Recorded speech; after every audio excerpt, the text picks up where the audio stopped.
ಸ್ನೇಹಿತರೆ ಎಲ್ಲರಿಗೂ ನಮಸ್ಕಾರ. Welcome to our YouTube channel Manassu Mallige ಮುಂದುವರೆದ ಭಾಗ. ನನಗೆಲ್ಲ ತಿಳಿದಿದೆ, ನೀವೆಲ್ಲ ವಂಚಕರು, ಮೋಸಗಾರರು, ನಮ್ಮಂಥವರನ್ನು ಅಂಗೈಯಲ್ಲಿ ಇಟ್ಟುಕೊಂಡು ಆಡಿಸೋಣ ಅಂತ ಕಾಯ್ತಾ ಇರ್ತೀರೇನೋ ಅಲ್ವಾ. ನಾನು ಬೆಂಗಳೂರಿನಲ್ಲಿಯೇ ಇರುತ್ತಿದ್ದೆ. ಇಲ್ಲಿಗೆ ಕರೆದುಕೊಂಡು ಬಂದು ಈ ಕೂಪದಲ್ಲಿ ಹಾಕಿದ್ದೀರಿ. ಅಷ್ಟು ಹೇಳುವಷ್ಟರಲ್ಲಿ ಅವಳಿಗೆ ಗಂಟಲು ಉಬ್ಬಿ ಬಂತು. ಅವಳ ದಿಟ್ಟತನ, ಆ ಕೋಪ, ರೋಷವೆಲ್ಲ ನೀರಿನ ಗುಳ್ಳೆಯಂತೆ ಕರಗಿ ಹೋಯಿತು. ಅವಳು ತನ್ನ ಮನೋ ದೌರ್ಬಲ್ಯವನ್ನು ಅವನ ಮುಂದೆ ಬಹಿರಂಗಪಡಿಸಲೇಬೇಕಾಯಿತು. ಎರಡು ಕೈಗಳಿಂದಲೂ ಮುಖ ಮುಚ್ಚಿಕೊಂಡು ಅವಳು ಅಳಲು ಆರಂಭಿಸಿದಳು. ಶಾಮು ರೂಮಿನೊಳಗೆ ಬಂದು ಅವಳ ಬಳಿ ನಿಂತವನೇ, ಈ ಬಂಧ ಕುಮುದ ಇದು ನಾಟಕದ ರಂಗ ಮಂಟಪವಲ್ಲ. ಪೂರ್ಣಿಮಾದಲ್ಲಿ ಹುಷಾರಾಗಿ ನಡೆಯಲೇಬೇಕು. ಇಲ್ಲಿ ನಿನಗೆಷ್ಟು ಭಯವೋ ಅಷ್ಟೇ ಸುರಕ್ಷಿತವಾಗಿರುತ್ತೀಯ. ಯಾಕೆ, ನಾನಿಲ್ಲವೇ? ಅವಳು ಬಿಕ್ಕಿ ಬಿಕ್ಕಿ ಅಳತೊಡಗಿದಳು. ಅವನು ಬಾಗಿ ಅವಳ ಎರಡು ಕೈಗಳನ್ನು ತನ್ನ ಬಲಿಷ್ಠವಾದ ಹಸ್ತದಿಂದ ಬಿಡಿಸಿದ. ತನ್ನ ಮುಖವನ್ನು ಅವನಿಗೆ ತೋರಿಸಲು ಅವಳಿಗೆ ಲಜ್ಜೆಯಾಯಿತು. ತಾನೇ ಸೋತಂತಾಯಿತು ಅಲ್ಲವೇ? ಛೇ, ಇನ್ನು ಅವನ ಮುಂದೆ ತನ್ನದೇನು ನಡೆಯುವಂತಿಲ್ಲ. ತಾನು ಅಳಬಾರದು. ಕುಮು, ಸಮಾಧಾನವಾಯಿತೇನೋ? ಅವಳಿಗೆ ಆ ಕ್ಷಣ ಅವನ ಮಧುರವಾದ ನುಡಿ ಮಂಗಳವಾದ್ಯದಂತೆ ಕಿವಿಯಲ್ಲಿ ಪ್ರತಿಧ್ವನಿಸಿತು. ತನ್ನ ಬಾಳಿಗೆ ಏನೋ ಒಂದು ರೀತಿಯ ಆಶ್ರಯ ದೊರೆತಂತೆ ಭಾಸವಾಯಿತು. ಬಿರುಗಾಳಿಗೆ ಸಿಕ್ಕ ತರಂಗದಂತೆ ಅವಳು ದಾರಿ ಕಾಣದೆ ಮುಂದೇನು ಎಂಬ ಯೋಚನೆಯಿಂದ ಕೂಡಿದ್ದಳು. ಅವಳಿಗೆ ಅವನ ಈ ನುಡಿ ಹಿತವಾಯಿತು. ಅವನು ಮೆಲ್ಲನೆ ಅವಳನ್ನು ತನ್ನ ವಿಶಾಲವಾದ ಎದೆಗೆ ಆನಿಸಿ ನುಡಿದ. ಕುಮು, ಜೇನು ಸವರಿದಂತಹ ಸ್ವರ.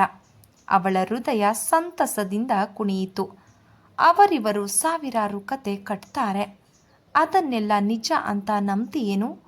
ಕುಮು, ಹುಷಾರಾಗಿರು. ನನ್ನ ಬಾಳಿನಂತೆ ನಿನ್ನನ್ನು ಹಾಳು ಮಾಡಿಯಾನು ಶಾಮು.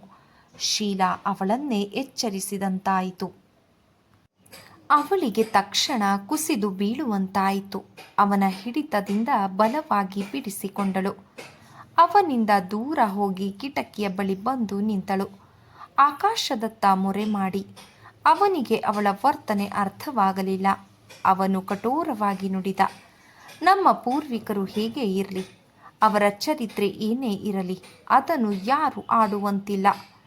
ಅವರು ವಂಶಕ್ಕೆ ಬಳಿದಿರುವ ಮಸಿನ ನಮ್ಮ ತಂದೆಯವರ ತಲೆಗೆ ಕೊನೆಗಾಣಿಸಿ ನನ್ನ ತಲೆಯಿಂದ ಈ ಪೂರ್ಣಿಮಾದ ಚರಿತ್ರೆಯೇ ಬೇರೆ ರೀತಿ ಎಂಬಂತೆ ನಡೆದುಕೊಳ್ಳಬೇಕು ಅಂತ ನಾನು ಎಷ್ಟೋ ಪ್ರಯತ್ನ ಪಡ್ತಾ ಇದ್ದೀನೋ ಅಷ್ಟೇ ನನಗೆ ನನ್ನ ಪ್ರಯತ್ನದಲ್ಲಿ ಸೋಲಾಗ್ತಾ ಇದೆ. ಅದೇ ಕಾರಣದಿಂದಲೇ ಶೀಲಾಳ ಮದುವೆಗೂ ನಾನು ತಡೆ ಹಾಕ್ತೆ.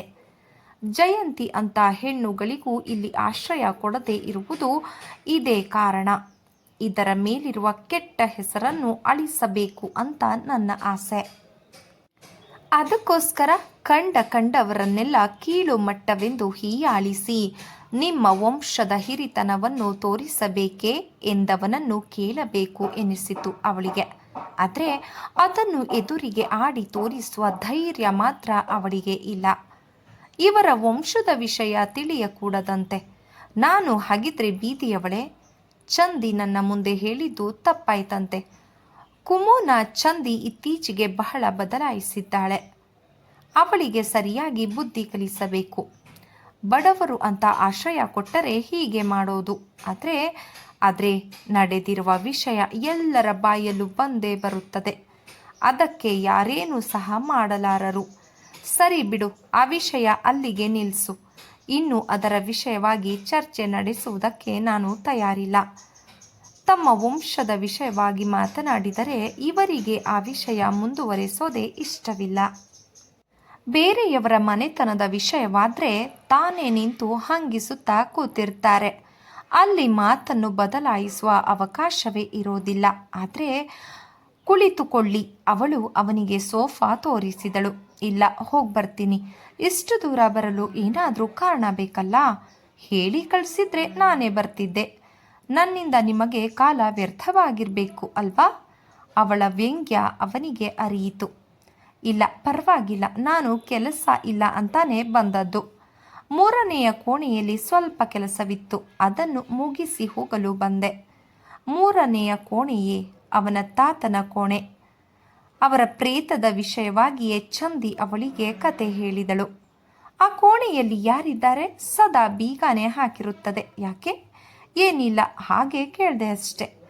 ಈಗ ಸದ್ಯಕ್ಕೆ ಯಾರೂ ಇಲ್ಲ, ಆದರೆ ಮೊದಲು ಅದನ್ನು ತಾತನವರು ಉಪಯೋಗಿಸುತ್ತಾ ಇದ್ದರು. ಹೌದೇನು? ಆದರೆ ಸದಾ ಹಾಗೆ ಬೀಗ ಹಾಕಿದ್ರೆ ನಂಗೂ ಏಕೋ ಬಿಕೋ ಅನ್ನಿಸ್ತಾ ಇರತ್ತೆ. ಅದಕ್ಕೆ ಬದಲು ಯಾರಾದರೂ ಆಳು ಕಾಳುಗಳಾದರೂ ಮಲಗಬಹುದಲ್ಲ ಅಂತ. ಅವನು ಸಂಶಯದಿಂದ ಅವಳನ್ನೇ ನೋಡಿದ. ಯಾರಾದರೂ ನಿನಗೆ ಇದರ ವಿಷಯವಾಗಿ ಏನಾದರೂ ಹೇಳಿದ್ದಾರೇನೋ? ಇಲ್ಲ. ಮತ್ತೆ ಈ ಸಲ ಹೇಗೆ ಕೊಡೋದಕ್ಕೆ ಕಾರಣವಾದರೂ ಏನು ಅಂತ ತಿಳ್ಕೊಬಹುದು. ಏನು? ಇಲ್ಲ, ಹಾಗೆ ಹೇಳಿದೆ ಅಷ್ಟೆ. ಇಲ್ಲಿ ಒಬ್ಬಳೇ ಇರೋದಕ್ಕೆ ನನಗೆ ಭಯ ಎಂದು ಹೇಳಲು ಅವಳು ನಾಚಿದಳು. ಸರಿ, ಆಳುಗಳಿಗೆ ಇಲ್ಲಿ ಪ್ರವೇಶವಿಲ್ಲ. ಅಷ್ಟೇ ಅಲ್ಲ, ವಾರಕ್ಕೊಂದಾವರ್ತಿ ಮಾತ್ರ ಅವರು ನನ್ನೆದುರಿನಲ್ಲಿ ಕಸ ಗುಡಿಸಿ ನೆಲ ಸಾರಿಸ್ತಾರೆ. ಅಲ್ಲಿ ಮತ್ತೆ ಯಾರೂ ಪ್ರವೇಶಿಸಲ್ಲ. ಯಾಕೆ? ಯಾಕೆ ಅಂತ ಅದರ ಕಾರಣ ಹೇಳಲು ನಾನು ತಯಾರಿಲ್ಲ. ಯಾಕೆ ಅಂತ ಅದರ ಕಾರಣ ಹೇಳಲು ತಯಾರಿಲ್ಲ ಅಂತಂದಮೇಲೆ ಅಸಮಯ ಬಂದು ಒದಗಿದಾಗ ನಾನೇ ಹೇಳ್ತೀನಿ. ಅವನ ಮಾತಿನಲ್ಲೂ ಸಹ ರಹಸ್ಯ. ಏನೂ ಕೂಡ ಅರ್ಥ ಆಗ್ತಾ ಇಲ್ಲ ಅಂಥೇಳಿ ಒತ್ತಿ ಕೇಳಲು ಅವಳಿಗೆ ಸ್ವಾಭಿಮಾನ. ಕುಮು ಅವನನ್ನೇ ದಿಟ್ಟಿಸಿದಳು.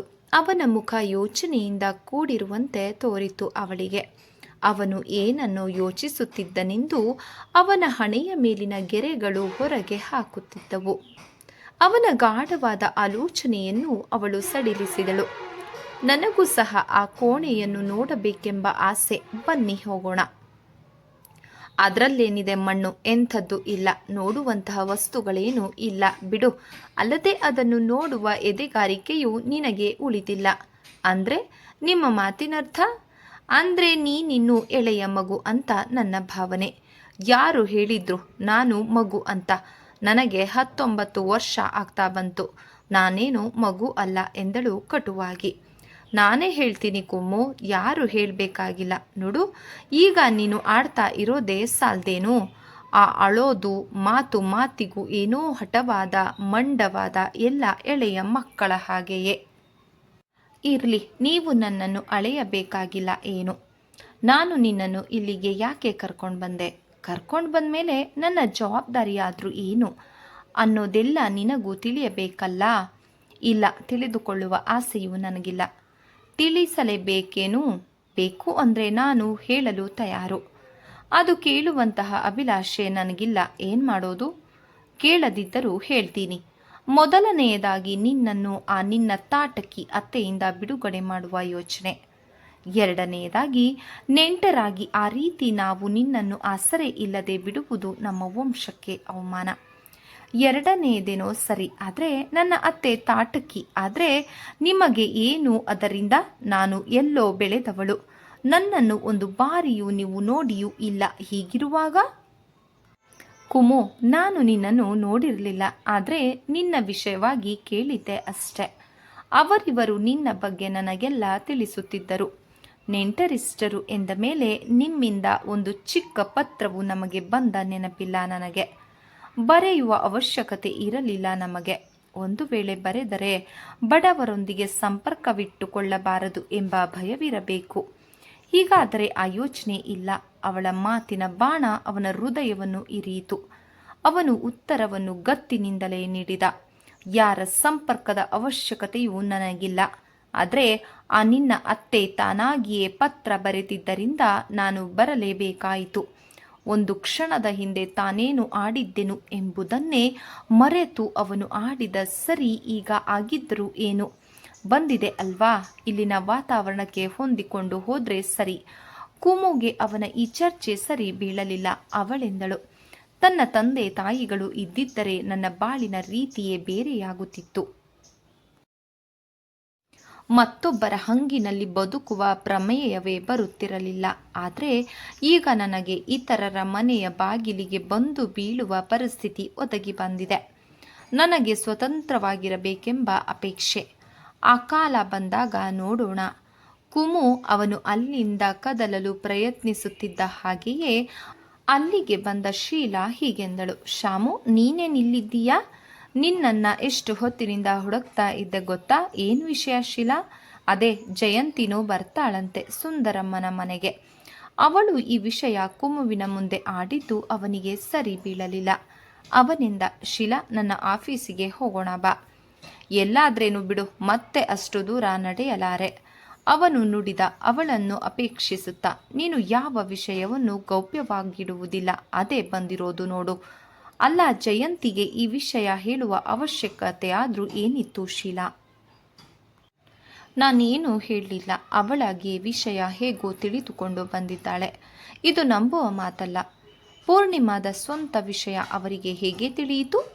ಶಾಮು, ನಿನ್ನನ್ನು ನಂಬೋದೇ ಕಷ್ಟ. ನೀನೇ ಅವಳಿಗೆ ಸಲುಗೆ ಕೊಟ್ಟು ಈಗ ನನ್ನನ್ನೇ ಬೈತಾ ಇದ್ದೀಯಾ? ನಾನು ಹೊರಟೆ ಎಂದಳು. ಜಯಂತಿ ಎಲ್ಲಿ? ಈಗ ಆಫೀಸ್ನಲ್ಲಿ ಕೂತಿದ್ದಾಳೆ. ಅಯ್ಯೋ, ಆಫೀಸ್ನಲ್ಲಿ ಅವಳಿಗೇನು ಕೆಲಸ? ಅದೆಲ್ಲ ನನಗೆ ಗೊತ್ತಿಲ್ಲ ಕಣೋ, ನೀನೇ ಕೇಳು. ನನಗೆ ಈಗ ಆಫೀಸ್ನವರೆಗೂ ಹೋಗುವ ಕೆಲಸವಿಲ್ಲ. ನೀನು ಅವಳನ್ನು ಅಲ್ಲಿಂದ ನಿನ್ನ ರೂಮಿಗೆ ಕರೆದುಕೊಂಡು ಹೋಗು. ಇಲ್ಲ, ಇಲ್ಲಿಗೆ ಕರೆದುಕೊಂಡು ಬಾ. ಕುಮುಗೆ ಬೇಸರ ಕಳೆಯುತ್ತದೆ ಎಂದ. ಈಗ ತಾನೇ ನನಗೆ ಆಫೀಸಿಗೆ ಬಾ ಅಂದ ನೀನು? ಹೀಗೆ ಶೀಲಾ ನುಡಿದಾಗ ಅವನು ಮರು ಮಾತನಾಡದೆ ಅಲ್ಲಿಂದ ತೆರಳಿದ. ಈ ಮನುಷ್ಯ ಎಲ್ಲದಕ್ಕಿಂತಲೂ ವಿಚಿತ್ರ ಎಂದೆನಿಸಿತು ಕುಮುವಿಗೆ. ಜಯಂತಿ ಯಾವಾಗ ಬಂದಳು ಶೀಲಾ? ಈಗ ತಾನೇ ಬಂದ್ಲು ನೋಡು. ಅವಳಿಗೂ ನಮ್ಮ ಪೂರ್ಣಿಮಾದ ವಿಷಯ ಅಂದರೆ ಬಹಳ ಆಸಕ್ತಿ. ಆದರೆ ಅವನೇ ಯಾಕೋ ದಿನೇ ದಿನೇ ಬದಲಾಯಿಸುತ್ತಿದ್ದಾನೆ. ಜಯಂತಿ ಈ ಮನೆಯ ಸೊಸೆಯಾಗ್ತಾಳೆ ಅಂತ ನಾವೆಲ್ಲ ನಂಬಿದ್ವಿ. ಶಾಮು ಸಹ ಮೊದಲು ಈ ರೀತಿ ಇರಲಿಲ್ಲ. ಅವಳ ನಡೆ ನುಡಿ ಸರಿಯಾಗಿಲ್ಲ. ಅವಳನ್ನು ತಿದ್ದಿ ಈ ಪೂರ್ಣಿಮಾಗೆ ಅವಳು ಸೊಸೆ ಆಗುವುದಕ್ಕೆ ಲಾಯಕ್ಕಾಗಿ ಮಾಡಿ ಅವಳನ್ನು ಮದುವೆ ಮಾಡ್ಕೋತೀನಿ ಅಂತಿದ್ದ. ಆದರೆ ಹೀಗೇಕೋ ಅವಳು ಹೇಗಾದರೂ ಇರಲಿ ಅಂತ ಬಿಟ್ಟು ಬಿಟ್ಟಿದ್ದಾನೆ. ಅವಳ ಹಾದಿಗೆ ಅವನು ಹೋಗಲಾರ. ಈ ಪೂರ್ಣಿಮಾದ ವಿಷಯವಾಗಿ ಅವಳಿಗೆ ವಿಶೇಷವಾದ ಆಸಕ್ತಿ. ಪಾಪ, ಅವಳಿಗೆ ಏನಾಗಿದೆ? ನೀನೇ ಹೇಳು ಕುಮು. ರೂಪ, ಯೌವನ, ಆಸ್ತಿ ಎಲ್ಲ ಇದೆ. ಗುಣದಲ್ಲಿ ಒಳ್ಳೆಯವಳೆ. ಆದರೆ ಏನು ಸ್ವಲ್ಪ ಫ್ಯಾಷನ್ ಮಾಡ್ತಾಳೆ, ಅದಕ್ಕೆ ಅವನು ಹಾಗೆ ಹಾರಾಡ್ತಾನಪ್ಪ. ಕುಮು ಶೀಲಾಳ ಮಾತನ್ನೇ ಮೆಲುಕು ಹಾಕತೊಡಗಿದಳು. ಜಯಂತಿಯ ವಿಷಯ ಹೇಳುತ್ತಾ ಹೋದರೆ ಕೊನೆ ಮೊದಲೇ ಇಲ್ಲ. ಅಂದಹಾಗೆ ನೋಡು, ಯಾರು ಏನೇ ಹೇಳಲಿ ಅವಳೇ ಇಲ್ಲಿ ಸೊಸೆಯಾಗಿ ಬರ್ತಾಳೆ ಎಂದು ಕುಮುಗೆ ಅನ್ನಬೇಕು ಎನಿಸಿತ್ತು. ನಿಮ್ಮಣ್ಣನಂತವನಿಗೆ ಅವಳೇ ಸರಿಯಾದವಳು. ಮರ್ಯಾದಸ್ಥ ಹೆಣ್ಣು ಇಲ್ಲಿ ಕಾಲಿಡಲ್ಲ ಅಂತಲೂ ಅನ್ಬೇಕು ಅನಿಸ್ತು. ಆದರೆ ನಾಲಿಗೆ ತಡೆ ಹಿಡಿದಳು ಪ್ರಯತ್ನಪೂರ್ವಕವಾಗಿ. ಈ ಬಂಗಲೆ, ಇಷ್ಟೊಂದು ಸಂಪತ್ತು ಯಾರಿಗಾಗಿ? ಎಲ್ಲ ಇಲ್ಲಿಗೆ ಬಂದ ಸೊಸೆ. ಎಷ್ಟೇ ಇದ್ದರೂ ಶಾಮು ಗಂಡು. ಅವನಿಗೇನು ಒಡವೆ ವಸ್ತ್ರ ಒಂದು ಬೇಡ. ನಮ್ಮ ತಾಯಿಯದ್ದೇ ಬೇಕಾದ ಹಾಗಿವೆ ಒಡವೆಗಳು. ಅವುಗಳನ್ನು ನೀನು ನೋಡಿದರೆ ಏನಂತೀಯೋ? ಎಲ್ಲ ಹಳೆಯ ಕಾಲದ ವಜ್ರ ಕೆಂಪಿನ ಒಡವೆಗಳೇ. ಬಾ, ತೋರಿಸ್ತೀನಿ. ನೀನು ನೋಡಿಲ್ಲ ಅಂತ ಕಾಣುತ್ತೆ ಎಂದಳು. ಇಲ್ಲ, ನನಗೆ ಯಾರೂ ತೋರಿಸಲಿಲ್ಲ. ತಡಿ, ಶಾಮುವಿನ ಹತ್ರ ಬೀಗದ ಕೈ ಕೇಳಿ ತೆಗೆದುಕೊಂಡು ಬರ್ತೀನಿ. ಇದು ಶೀಲಾ ಹೊರಟಳು. ಅದನ್ನು ನೋಡಲು ಕುತೂಹಲ. ಅವಳು ಶೀಲಾಳನ್ನು ಅನುಸರಿಸಿದಳು. ಶೀಲಾ ಶಾಮುವಿನಿಂದ ಕಬ್ಬಿಣದ ಪೆಟ್ಟಿಗೆಯ ಬೀಗದ ಕೈ ತೆಗೆದುಕೊಂಡು ಬಂದವಳೆ ಅಂದಳು. ಏನೋ ಮಹಾರಾಯ ಬೀಗದ ಕೈ ಗೊಂಚಲು ಕೊಟ್ಟ. ಅವನು ಯಾವತ್ತೂ ಸಹ ಹೀಗೆ ಕೊಟ್ಟಿರಲಿಲ್ಲ ಗೊತ್ತಾ? ಯಾರಲ್ಲಿಯೂ ನಂಬಿಕೆಯೇ ಇಲ್ಲ ಅವನಿಗೆ. ಜಯಂತಿಗೆ ಒಡವೆಗಳನ್ನು ತೋರಿಸಬೇಕು ಅಂದಾಗ ಯಾಕೆ ತೋರಿಸಬೇಕು? ಅವಳು ಏನು ನೋಡುವುದು ಅಂತ ಏನೇನೋ ಅಂದ. ಆದರೆ ಇವತ್ತು ಮಾತ್ರ ನಿನಗೆ ತೋರಿಸ್ತೀನಿ ಅಂದರೆ ತಟ್ಟನೆ ಕೊಟ್ಬಿಟ್ಟ ಮಹಾರಾಯ. ಯಾವ ಯಾವ ಸಮಯದಲ್ಲಿ ಹೇಗೇಗಿರ್ತಾನೋ ಗೊತ್ತಿಲ್ಲ. ನಿನ್ನದೇ ಪುಣ್ಯ ಎಂದು ಉತ್ಸಾಹದಿಂದ ನುಡಿದಳು ಶೀಲಾ. ಎರಡನೆಯ ಅಂತಸ್ತಿಗೆ ಕುಮು ಅವರೊಡನೆ ಮಹಡಿಯನ್ನು ಏರಿದಳು. ಸಾಧಾರಣವಾಗಿ ಅವಳು ಎರಡನೆಯ ಮಹಡಿಗೆ ಹೋಗುತ್ತಿರಲಿಲ್ಲ. ಎರಡನೆಯ ಅಂತಸ್ತಿನಲ್ಲಿ ರಂಗನ ಮಲಗುವ ಕೋಣೆ, ಶಾಮುವಿನ ಪುಸ್ತಕ ಭಂಡಾರ ಹಾಗೂ ಶಾಮುವಿನ ತಾಯಿಯ ಮಲಗುವ ಕೋಣೆ, ಇವರ ಅಲಂಕಾರಕ್ಕಾಗಿ ಏರ್ಪಡಿಸಿದ್ದ ಒಂದು ಕೋಣೆ, ಬಿಸಿಲು ಮಾಳಿಗೆ ಇತ್ಯಾದಿಗಳಿದ್ದವು. ಪೂರ್ಣಿಮಾಗೆ ಬಂದಾಗಿನಿಂದಲೂ ಒಂದೆರಡು ಬಾರಿ ಅವಳು ಎರಡನೇ ಅಂತಸ್ತಿಗೆ ಹೋಗಿದ್ದಳು ಇಲ್ಲವೋ. ಅವಳಿಗೆ ಇಲ್ಲಿಗೆ ಪದೇ ಪದೇ ಹೋಗುವ ಉತ್ಸಾಹವೂ ಇರಲಿಲ್ಲ. ಕಾರಣ, ರಂಗನಿರುವ ಸ್ಥಳಕ್ಕೆ ತಾನೇಕೆ ಹೋಗುವುದು? ಅವನು ಒಂದು ಗಳಿಗೆ ಇದ್ದಂತೆ ಮತ್ತೊಂದು ಗಳಿಗೆ ಇರುತ್ತಿರಲಿಲ್ಲ. ಬಹಳ ಚಂಚಲ ಚಿತ್ತದವನು. ಮಹಡಿ ಏರುತ್ತಿದ್ದಂತೆಯೇ ದೊಡ್ಡದಾದ ಬಾಲ್ಕನಿ, ಅದರ ಮುಂದೆಯೇ ಹೂವಿನ ಕುಂಡಗಳನ್ನು ಜೋಡಿಸಿದ್ದರು. ನೆಲಕ್ಕೆ ಬೆಲೆ ಬಾಳುವ ರತ್ನಗಂಬಳಿ, ಗೋಡೆಗಳ ಮೇಲೆಲ್ಲ ಅನೇಕ ಸ್ತ್ರೀಯರ ನೃತ್ಯ ಭಂಗಿಗಳ ಚಿತ್ರಗಳನ್ನು ಬಿಡಿಸಿದ್ದರು. ಒಂದೊಂದು ವಸ್ತುವು ಅತ್ಯಂತ ಬೆಲೆ ಬಾಳುವಂತಹದ್ದೇ ಆಗಿದ್ದವು. ಬೆತ್ತದ ಕುರ್ಚಿಗಳ ಮೇಲೆ ಹುಲಿಯ ಚರ್ಮಗಳು, ಆನೆಯ ದಂತದಿಂದ ಮಾಡಿದ್ದ ಕಲಾಕೃತಿಗಳು ಗೋಡೆಯನ್ನು ಅಲಂಕರಿಸಿದ್ದವು. ಕುಮು, ಅಮ್ಮನ ರೂಪವನ್ನು ನೀನು ನೋಡೇ ಇಲ್ವೇನೋ ಅಲ್ವೇ? ಇಲ್ಲ ಶೀಲಾ, ಅವಶ್ಯಕತೆಯೇ ಬಿದ್ದಿರಲಿಲ್ಲ ಎಂದಳು ಕುಮು. ಅತಿ ಬೆಲೆ ಬಾಳುವ ವಸ್ತುಗಳೇ ನಿಮ್ಮಮ್ಮನಿಗೆ ಎಲ್ಲ ಭಾಗಿಯಾಗಿರಬೇಕು. ಒಡವೆ, ವಸ್ತ್ರ, ಮಂಚ, ಉಡುಪು, ಅವಳು ಮಲಗುವ ಆ ಕೋಣೆಗೆ, ಮಖಮಲ್ಲಿನ ಸುಪ್ಪತ್ತಿಗೆ. ಆ ವಯಸ್ಸಿನಲ್ಲೂ ಅಮ್ಮನಿಗೆ ಬಹಳ ರಸಿಕತೆ. ಶಾಮುಗೆ ಅವಳ ಆ ರೀತಿ ನೀತಿಗಳೇ ಸರಿ ಬೀಳ್ತಾ ಇರಲಿಲ್ಲ. ಅವನೇ ಎಷ್ಟೋ ಸಲ ಬೈತಾ ಇದ್ದ ಅಮ್ಮನ ವಿಷಯವಾಗಿ. ಶೀಲಾ ತಾನು ಹೇಳಬಾರದನ್ನು ಹೇಳಿದಂತೆ ತುಟಿ ಕಚ್ಚಿಕೊಂಡು ಸುಮ್ಮನಾದಳು. ಕುಮು ಅವಳಿಗೆಂದಳು, ಶೀಲಾ, ನೀನು ಏನು ತಿಳಿಯದಿದ್ದರೆ ಒಂದು ಮಾತು. ಏನದು ಕುಮು? ನನ್ನಲ್ಲಿ ನಿಂಗೆ ಅನುಮಾನವೇ ಅಥವಾ ನಾನು ಹೊರಗಿನವಳು ಅಂತ ನಿನ್ನ ಅಭಿಪ್ರಾಯವೇ? ಎರಡೂ ಇಲ್ಲ ನಂಗೆ. ಇಲ್ಲಿ ಆತ್ಮೀಯರು ಅಂತ ಯಾರಿದ್ದಾರೆ ಕುಮು?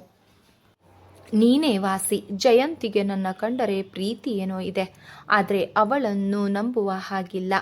ಶಾಮು ಅವಳ ಮೇಲೆ ರೇಗಿದಾಗ ಅವಳು ನನ್ನ ಮೇಲೆ ರೇಗ್ತಾಳೆ. ನೋಡು ಹೇಗಿದೆ ಮಜಾ. ನೀನು ನನ್ನನ್ನು ನಂಬುವುದಾದ್ರೆ ಸರಿ, ನಾನು ಕೇಳಿದ್ದಕ್ಕೆ ಸರಿಯಾಗಿ ಉತ್ತರ ಹೇಳು. ನಾನು ತಂದೆ ತಾಯಿ ಇಲ್ಲದ ತಬ್ಬಲಿ, ನನಗೆ ಏನು ತಿಳಿಯದು. ಇಲ್ಲಿಗೆ ಬಂದು ಬಿದ್ದಾಯಿತು. ನಾನು ಬೆಳೆದ ವಾತಾವರಣಕ್ಕೂ ಇಲ್ಲಿಯ ವಾತಾವರಣಕ್ಕೂ ಬಹಳ ಅಂತರವಿದೆ. ಇಲ್ಲಿಯ ರಹಸ್ಯ ಏನೋ ಒಂದು ರೀತಿ, ಯಾರು ಯಾವುದನ್ನು ಸಹ ಬಿಡಿಸಿ ಹೇಳ್ತಾ ಇಲ್ಲ. ಏನು ಮಾಡಲಿ, ಒಂದೊಂದು ಸಲ ಭಯ ಆಗ್ತಾ ಇರುತ್ತೆ, ಮುಂದೇನು ಅಂತ. ಅವಳ ಮಾತಿಗೆ ಶೀಲಾ ಬಿದ್ದು ಬಿದ್ದು ನಗಲು ಆರಂಭಿಸಿದಳು. ಕುಮು ಅವಳು ಆ ರೀತಿ ನಗುವುದನ್ನು ನೋಡಿ ಬೆವರಿದಳು. ಇವಳಿಗೆ ಏನಾದರೂ ಹುಚ್ಚುಗಿಚ್ಚು ಹಿಡಿದಿದೆಯೋ ಹೇಗೆ? ಈ ರೀತಿ ನಗುವುದಕ್ಕೆ ಏನಾಯಿತು? ಪೂರ್ಣಿಮಾದ ವಿಷಯವಾಗಿ ನಿನಗೆ ಭಯವೇ ಕುಮು? ಆಶ್ಚರ್ಯಕರವಾದ ಸಂಗತಿ ಎಂದರೆ ಇದೆ. ಇಲ್ಲಿ ವಾಸ ಮಾಡುವವರನ್ನು ಕಂಡರೆ ಭಯ ಅಂತ ಎಲ್ಲರೂ ಅನ್ನುತ್ತಿರುವಾಗ ನಿನಗೆ ಇಲ್ಲಿರೋದಕ್ಕೆ ಭಯ ಅಂದರೆ ಇನ್ನೇನು ತಾನೇ ಹೇಳಲು ಸಾಧ್ಯ? ಹೋಗ್ಲಿ ಬಿಡು, ಈ ರೀತಿ ಯಾರ ಮುಂದೆಯೂ ಹೇಳಬೇಡ. ನಕ್ಕಾರು. ಪೂರ್ಣಿಮಾದ ಜನ, ಇಲ್ಲಿಯ ವಾತಾವರಣ ಪ್ರತಿಯೊಂದು ಒಂದು ರೀತಿಯ ರಹಸ್ಯವೇ. ಆದರೂ ಅಷ್ಟು ಉತ್ತಮವೆಂದು ನೀನೇ ಬಹಳ ಬೇಗ ತಿಳಿಯುತ್ತೀಯ. ಇಲ್ಲಿ ಯಾವುದಕ್ಕೆ ನೀನು ಹೆದರಿಕೊಳ್ಳುತ್ತಿದ್ದೀಯೋ ಅದೇ ರಹಸ್ಯ. ನಿನ್ನ ಕುತೂಹಲವನ್ನು ಕೆರಳಿಸಿ ಕೊನೆಗೆ ಅಯ್ಯೋ ರಾಮ, ಅಯ್ಯಪ್ಪ, ತಡಿಲಾರೆ, ನನಗೆ ನಗು ಬಂದರೆ ಅದನ್ನು ತಡೆಯೋಕೆ ಸಾಧ್ಯವಿಲ್ಲ, ಪಕ್ಕೆಗಳು ಹಿಡಿದು ಬಿಡುತ್ತದೆ ಎಂದು ಶೀಲಾ ಹೊಟ್ಟೆ ಹಿಡಿದು ನಗಲು ಆರಂಭಿಸಿದಳು. ಅವಳ ಆ ನಗೆ ಕುಮುವಿನ ಕಿವಿಗಳಲ್ಲಿ ಪ್ರತಿಧ್ವನಿಸಿತು. ಆದರೆ ಕುಮು ಮಾತ್ರ ಪೆಚ್ಚಾಗಿ ಕುಳಿತಿದ್ದಳು. ಶೀಲಾ ತನ್ನ ನಗೆಯಿಂದ ವಿಮುಕ್ತಳಾಗಿ ಕಬ್ಬಿಣದ ಪೆಟ್ಟಿಗೆಯನ್ನು ತೆರೆದಳು. ಅದರೊಳಗಿನಿಂದ ಒಂದರ ಮೇಲೊಂದು ಒಡವೆಗಳ ಪೆಟ್ಟಿಗೆಗಳನ್ನು ಆಚೆಗೆ ತೆಗೆದು ಒಡವೆಗಳನ್ನೆಲ್ಲ ಅವಳ ಮುಂದೆ ಹರಡಿದಳು. ಹಳೆಯ ಕಾಲದ ಕಂಪಿನ ಅಟ್ಟಿಕೆಗಳು, ಬಳೆಗಳು ಮತ್ತು ಕೆಂಪಿನ ಬಳೆಗಳು, ವಜ್ರದ ಸೆಟ್ಟುಗಳು, ಬಗೆ ಬಗೆಯ ಬಂಗಾರದ ಸರಗಳು, ಡಾಬು, ನಾಗ ಮುರಗಿ, ಚಳ ತಂಬುಗಳು. ಕುಮು ಅಷ್ಟು ಒಡವೆಗಳನ್ನು ಏಕಕಾಲದಲ್ಲಿ ಎಂದೂ ನೋಡಿರಲಿಲ್ಲ.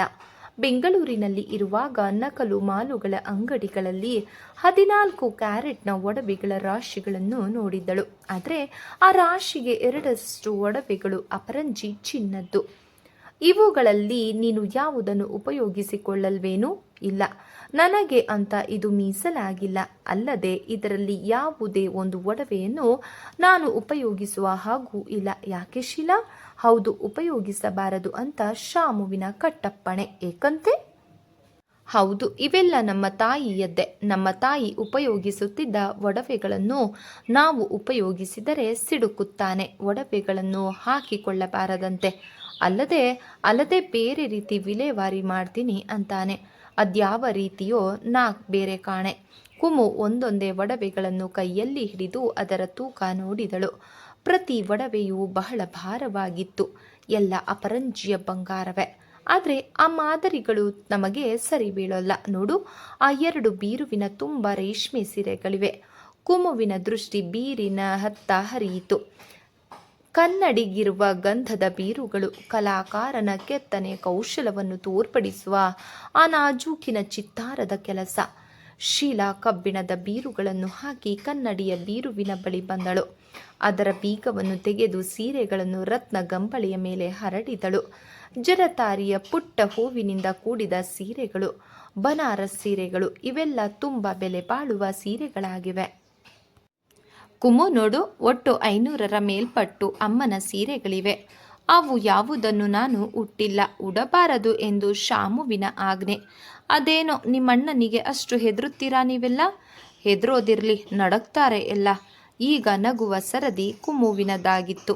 ಅವಳು ನಗಲು ಆರಂಭಿಸಿದಳು. ಯಾಕೆ ಇಷ್ಟು ನಗು? ಮತ್ತೆ ಏನು ಹೇಳಲಿ? ಒಡಹುಟ್ಟಿದವರಿಗೆ ಇಷ್ಟೊಂದು ಹೆದರುವವರನ್ನು ನಾನು ಬೇರೆ ಎಲ್ಲಿಯೂ ಕಂಡಿಲ್ಲ. ನಾನು ಅವನಿಗಾಗಿ ಹೆದರ್ತಾ ಇಲ್ಲ, ಆದರೆ ಜನಗಳಿಗೆ ಹೆದರ್ತಾ ಇದ್ದೀನಿ. ಜನರು ಏನಂತಾರೆ? ನಿಮ್ಮ ತಾಯಿಯ ಸೀರೆ ನೀನು ಉಡುವ ಹಾಗಿಲ್ಲವೇ? ಉಡಬಹುದು, ಆದರೆ ಅದಕ್ಕೆಲ್ಲ ಹಿನ್ನೆಲೆ ಇದೆ. ಇದನ್ನು ಉಡೋದಕ್ಕೂ ನನಗೂ ಯೋಚನೆಯೇ ಯಾಕೆ ಶೀಲಾ? ನಮ್ಮ ತಾಯಿಯ ಸಾವು ಎಲ್ಲರ ಸಾವಿನಂತಲ್ಲ ಕುಮು, ಅದು ವಿಪರೀತ ಅತಿರೇಕವಾಗಿದೆ. ಎಲ್ಲ ವಿಷಯವನ್ನು ನಿನ್ನ ಮುಂದೆ ಒಂದಲ್ಲ ಒಂದು ದಿನ ಹೇಳ್ತೀನಿ, ಇವತ್ತು ಸಾಧ್ಯವಿಲ್ಲ ಎಂದಳು ಶೀಲಾ. ಹುತ್ತದೊಳಗೆ ಹುತ್ತದಂತಾಗಿದೆ ಇಲ್ಲಿನ ವಿದ್ಯಮಾನಗಳು ಎಂದೆನಿಸಿತು ಕುಮುಗೆ. ಸ್ನೇಹಿತರೆ, ಈ ಒಂದು ಕಾದಂಬರಿ ತಮಗೆ ಇಷ್ಟ ಆದರೆ ದಯವಿಟ್ಟು ಲೈಕ್ ಮಾಡಿ, ಸಬ್ಸ್ಕ್ರೈಬ್ ಮಾಡಿ, ಸಪೋರ್ಟ್ ಮಾಡಿ ಫ್ರೆಂಡ್ಸ್. ಧನ್ಯವಾದಗಳು, ನಮಸ್ಕಾರ.